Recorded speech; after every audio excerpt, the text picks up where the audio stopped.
You step outside in freezing rain, sleet or snow, and still thousands of Danes pedal by. Why, and how could that become your way of life too? In this video, I'll show you how cycling is not just a summer hobby in Denmark, it's a year-round way of life, built into the city DNA. You'll hear data on winter cycling rates, see how cities snow-clear bike lanes, and discover the key infrastructure and cultural mindset that makes it work, and how that could change your day-to-day life. Sustainability and green energy. Biking heritage. Welfare system. New Nordic food. Welcome to Denmark Explained, your front row seat to the hidden gems, quirky traditions, and powerful stories that make Danish culture truly unforgettable. When you arrive in Denmark, one of the first things you'll notice isn't just the architecture or the clean streets, it's the bikes. Everywhere you look, people of all ages are pedaling. Business professionals in suits, parents carrying children, students heading to school. It's not a tourist show or a summer fad, it's daily life. Almost everyone here owns a bicycle. In fact, surveys show that the vast majority of households have at least one, and many own several. That makes bikes as common as cars in other countries. And unlike in places where cycling is seen mainly as a sport or hobby, in Denmark it's woven into the identity of everyday life.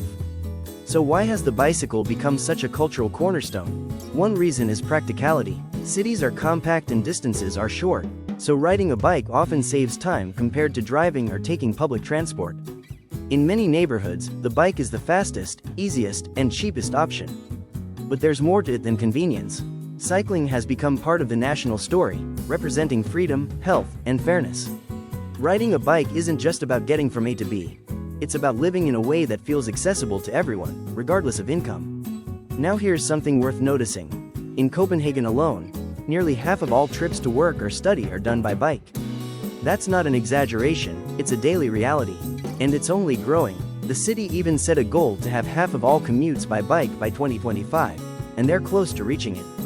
We'll come back to how they're making that possible with infrastructure later in the video. Families are part of this picture too. If you've never seen a cargo bike before, you might be surprised when a parent pedals by with 2 kids, groceries, and even a dog in front. In fact, a quarter of families with more than one child own one of these bikes. They replace the need for a second car, which in Denmark can be very expensive to own and maintain. Another detail that stands out is the economic benefit. Studies show that every kilometer cycled contributes to public health and lowers congestion costs, while every kilometer driven adds costs in pollution and traffic. This is one reason why policymakers have supported cycling for decades. Investing in bike paths isn't just about exercise, it literally pays off for the whole society. And here's something we'll return to later, the pride factor. In many cities here, the bike isn't an afterthought squeezed between cars. Instead, the road is designed with bikes first, cars second. That decision has shaped how people see themselves and their environment. So when you ask why Danes ride year-round, the first answer is, because cycling is more than transportation. It's identity, it's culture, and it's a way of life that has been passed on for generations.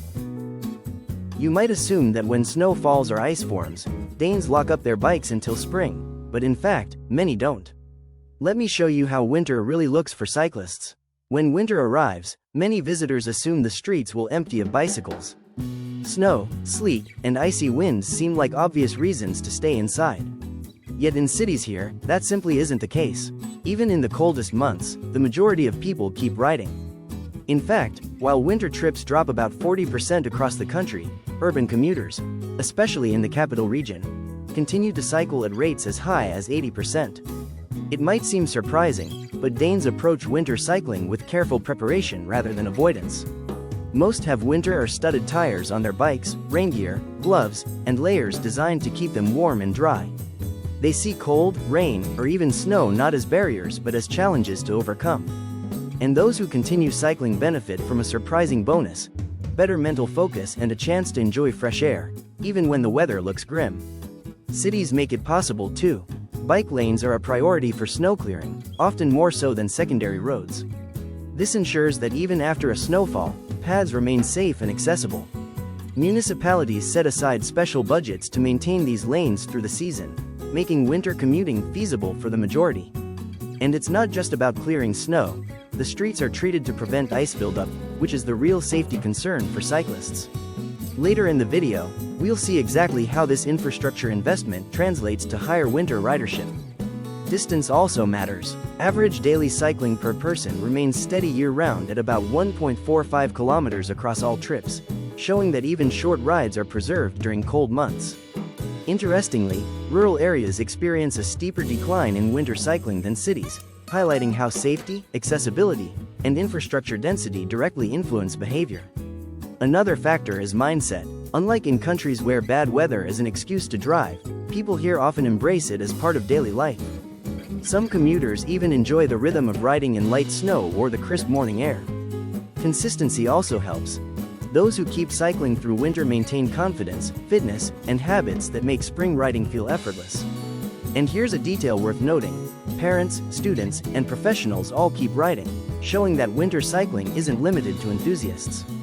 Families continue using cargo bikes for groceries and children, students still pedal to school, and office workers ride to work. Even on days when the forecast looks grim, streets remain surprisingly full of bicycles. So while winter seems like it should stop people from riding, the reality is different. Snow and rain don't deter committed cyclists, they adapt, equip themselves, and rely on city planning to keep going. Later, we'll take a closer look at how specialized bike infrastructure, like superhighways and protected lanes, keeps this system running smoothly year-round.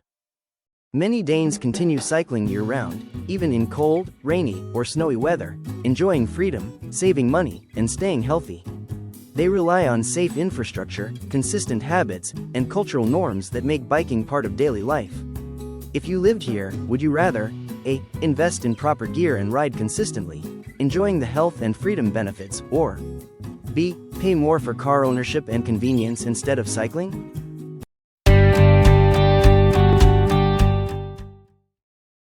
Planning a trip to Denmark? Or maybe you're moving there soon? Don't just Google your way through it.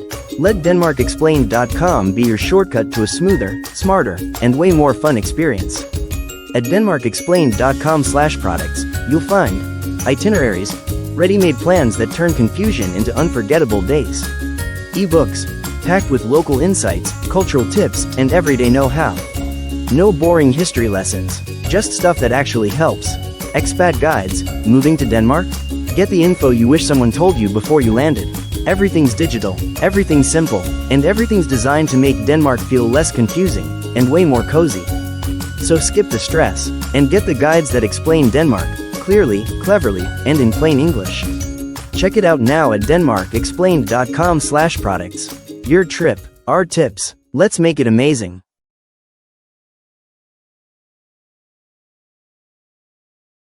If you're enjoying this and learning something new, hit like, subscribe, share this with friends thinking about Denmark, and comment your answer to the question above, A or B. I'd love to hear which you're leaning toward.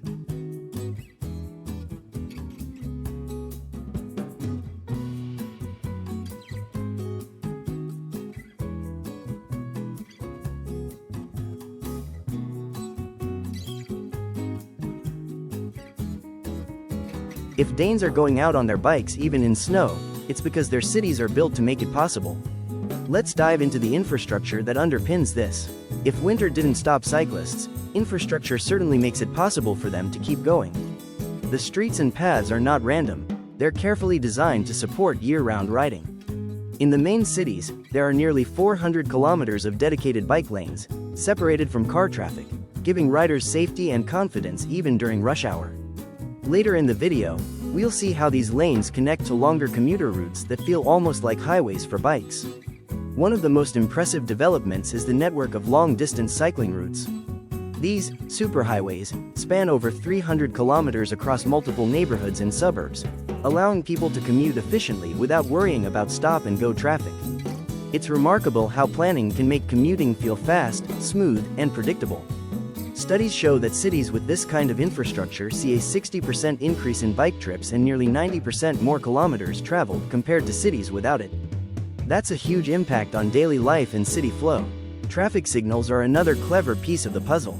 On major routes, signals are timed so that cyclists moving around 20 kilometers per hour can ride through a series of green lights, a system sometimes called a green wave.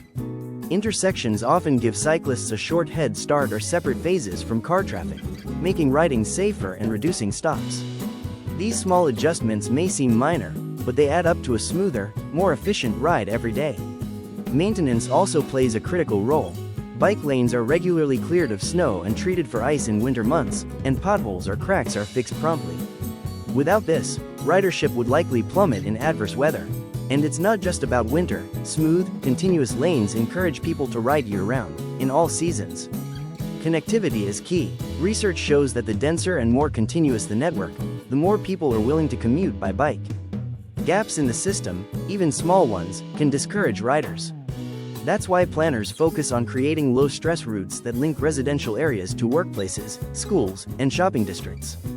The superhighways and protected lanes aren't just convenient, they transform commuting from a chore into a natural choice. Another detail worth noticing is the balance between urban and suburban planning.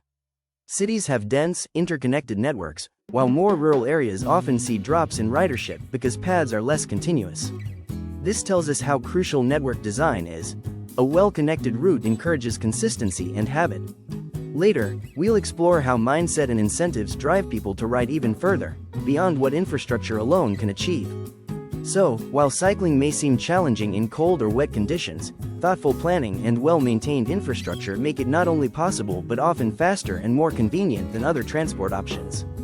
The streets are designed for riders first, and that mindset changes the whole experience of commuting. So infrastructure sets the stage. But why do people choose to bike year-round when cars or public transport are options?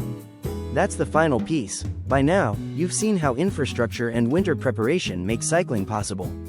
But infrastructure alone doesn't explain why people choose to ride every day, year-round. Motivation, culture, and economics play an equally important role. For many, cycling is more than transportation, it's a lifestyle. People see it as a way to stay healthy, enjoy freedom, and move efficiently through the city. Even in cold or rainy weather, committed riders don't view these conditions as barriers. They see them as part of the daily rhythm. Consistency matters. Those who maintain the habit through winter keep their confidence, fitness, and routine intact. Economic factors also influence decisions. Owning and operating a car in major cities is expensive. Fuel, parking, and taxes add up, making cycling a cost-effective alternative. Studies show that each kilometer cycled generates about 4.80 in public benefit, while replacing a car trip can produce double that. That's a powerful incentive for both individuals and society to keep riding. Later, we'll explore how e-bikes are pushing these numbers even higher by making longer trips feasible without extra effort. Another driver is culture and social norms. When most people in a city cycle, it becomes expected. New residents, students, and even tourists quickly notice that riding is normal, practical, and even enjoyable. This peer effect encourages more people to try it and stick with it. Over time, cycling becomes embedded into identity. Riders feel part of a larger community that values health, environmental responsibility, and independence. Safety and connectivity reinforce these choices. Studies show that well-designed networks with continuous, low-stress paths dramatically increase commuter uptake. Riders are far more likely to choose a bike when they know their route is smooth, direct, and safe. In contrast, gaps or dangerous intersections discourage use, showing how motivation and infrastructure work hand in hand. E-bikes are another game-changer. They expand the commuting range, making it realistic for people living farther from work or school to ride comfortably every day. With the rise of e-bikes, even suburban and semi-rural residents can incorporate cycling into their daily routines, increasing overall ridership. So, when you think about why people ride year-round, consider this. It's a mix of habit, culture, economics, and infrastructure. It's not just about a road or a bike, it's about creating an environment where cycling is convenient, safe, and rewarding. Here's a question to think about. Would you rather invest in gear and ride consistently, enjoying freedom and health, or pay more for car ownership and convenience? Which choice aligns with your lifestyle? Thanks for watching. If you want to dive deeper, click on the playlist to your right. I have more videos about living, commuting, and exploring Denmark by bike. See you in the next video.